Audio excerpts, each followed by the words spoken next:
Bismillah ar-Rahman ar-Rahim. This will be a conversation with Shaykh Fadhlalla Haeri on the nature of reality, consciousness, unity, and the human journey. Shaykh Fadhlalla Haeri is a contemporary spiritual teacher, author, and guide whose work bridges classical Islamic wisdom, direct experiential spirituality, and contemporary human inquiry. Rooted in the inner sciences of Islam and deeply influenced by the universal teachings of the Quran, his writings explore the nature of consciousness, the soul, destiny, and the underlying unity beneath existence. Throughout his work runs a recurring theme that beneath the apparent fragmentation of life, there exists a singular reality expressing itself through all forms, beings, and experiences. Today's conversation explores consciousness, the soul, the crisis of modern humanity, the nature of awakening, and what it means to live in remembrance of our deeper origin.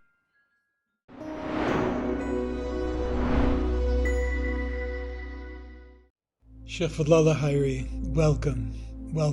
Thank you for being here today. I'd like to begin with a question, an inquiry to you about your teachings. Throughout your teachings, there is a consistent emphasis that existence is fundamentally unified rather than fragmented. How do you describe the true nature of reality? You often speak of differentiated sameness, that multiplicity emerges from oneness without ever truly leaving it. Could you explain this more deeply? Human being is driven by various physical, mental, emotional demands to be well at all of these levels. But it's not enough. We're all driven to be at the source of creation, at the source of knowledge, at that zone which is beyond space and time, which is eternal. No matter how wealthy I am, no matter how content I am, no matter how I appear to be happy, I still remain in the zone of, or touched by uncertainty, until I know that the entire thing is within the sacred cosmic web of the divine. That means I end up with the knowledge that it is all from Allah to Allah by Allah. Everything else radiates from it, functions, connect, and establish this web of life. Once you know it is the perfect, eternal, boundless web of life, then everything else fits in within it as a small little pattern within that complex web. And then that's all what it is. You do the little you can for whoever you can, and there is hardly any nafs is involved, hardly any self-ego is involved. The more there is of self-ego, the more there is suffering and regrets and remorse and fears and anxieties and sorrow. But you can't deny it totally, because you're still a custodian of reasonable amount of attention towards your body, towards your mind, towards your health, towards your well-beingness. Once that has been taken care of, and then the rest is to be in that twilight zone between the infinite, boundless, eternal, and the appearance of it in the physical reality of this tiny little earth of ours. and then you are present, and then you are all the time recharging by being in the immensity of the present moment. The now, and now that is endless, that has no beginning nor end.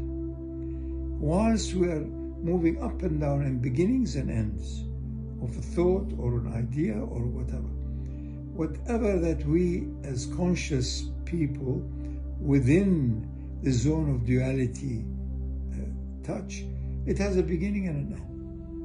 But its origin, its essence is neither beginning nor end. And that is why people tend to call it, this is a quantum zone, which has become very fashionable. I look at the quantum side simply again as part of a duality. Anything can happen there, whereas within reason, rationality, and duality, not everything can happen. It has limitations. It's more reliable as such. But in truth, everything is possible, everything is flexible, and we are living in the zone of uncertainty. Yet we are driven towards certainty. But that which we are driven towards is another zone of consciousness. You have to exit this zone of duality, and by grace you may be touched by that zone of utter certainty beyond duality. And that zone will be experienced by everyone after they die. So if you are fortunate enough, being graced by touching it now, then this world, this experience of yours becomes more understandable, more manageable. And you find this is how it is, as good as it can be, as a preliminary step towards the next. That is the whole story.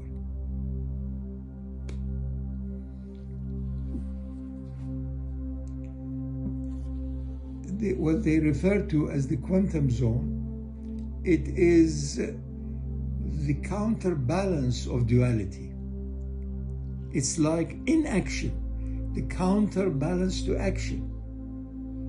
You know, we have ended up in a world of miserable action, do it. What about undo? It has to be balanced. Yeah, this is what life is in balance. Breathing in, breathing out. Born, die. So the quantum implies another zone of consciousness, balancing this zone of consciousness, which is limited, contained in space and time. That's all. But they're all within the divine creation. That is what is missing with everybody else. They don't want to go back to say there is only God.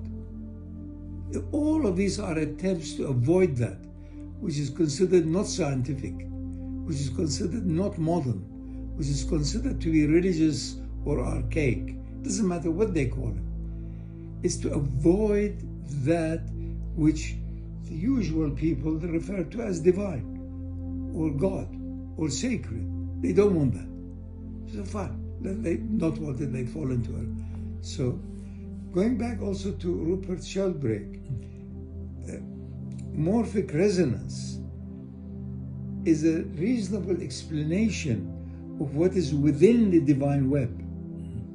It all connects, refers, influence each other. It is that. It is. That's how all of it is interconnected. And wherever I am in my thought or in my activities or in my desires, I am touching part of that immense cosmic web of interconnectedness. That's fine. And the more frequently I exit from that into the zone of pure consciousness, not consciousness of, the more clear would be my understanding, my witnessing, my vision. How can I witness if I am a party to a desire? It's impossible. I've already got bias, which is part of life. I have to be biased. But ultimately, all of these different avenues converge into one clear Sirat al-Mustaqim, and that is reverence for life. I can't talk about the life giver. Why do I know? But I can talk about life. I respect life, no matter in what form. Respecting life is respecting the life giver, is accepting my limitations and the boundlessness and limitlessness of the Creator. That's all.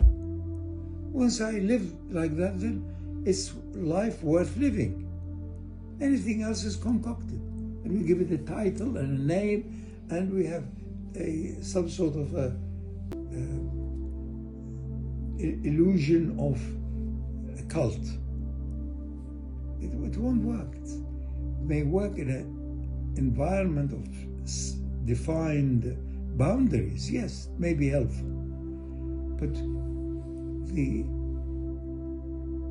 source of life in me, my ruh, my soul, my spirit, is from another zone, which is boundless, caught in boundaries. So intrinsically there is a huge, if you like, conflict there. A light or a power or an energy that is from another zone, caught within constant beginnings and ends, appearing and disappearing, and so on. Once I accept it, then it is wonder upon wonder. Then it's preparation for the cosmic paradise. So I end up being in the garden here as an entry point, as a waiting room for the next. That's all. If I'm prepared for it, then it's ease. I move from this zone of duality to the zone of unity, minus the personal, if you like, connectedness to make me think that, no, I am this and I am that, particle. The less there is the particle, the more there could be an understanding of the numerous waves that connect with each other. And that's all. It still remains a big mystery, but for my immediate use as a human being, with the ability to act or not to act, is very useful. By whose permission am I acting? So everybody wants to have freedom, emancipation. Freedom of who? Your ruh is ever free because it's from another zone. You are never free because you are hoping for that zone. But it will come to you after removal of major veils, like your body, your mind, your memory, your aspirations, your hopes, your fears. That's all what it is. Once you've done it, then you are truly the angelic child of nature. And that's it. The reason that most people don't want to have a work that has a prescribed end, because it denies uncertainty. If there is a prescribed end to what I'm doing, it denies uncertainty. So it denies the zone I am in, which is uncertain. It makes it fixed. That's why it's boring, very exhausting. It will bring about all the sickness. But if it is uncertain, like therefore I like to be an artist. It's uncertain. I suddenly decide to do this and that change. So I feel, no, it's enjoyable. I like to paint. I like to do this. All what it means is that your ruh is beyond the limitations of this zone of conditioned consciousness. Khalas. All what remains for you then truly to constantly recharge by disappearing from duality into prostration. Lose yourself. That's why also the trick of nature for procreation and sexuality is to lose yourself. And yet you don't like to lose yourself because it looks as though you may be losing life. So there is also a contradiction there. Once you see it, you've seen it, then shut up. And you are in the room of silence all the time, because that's your own heart.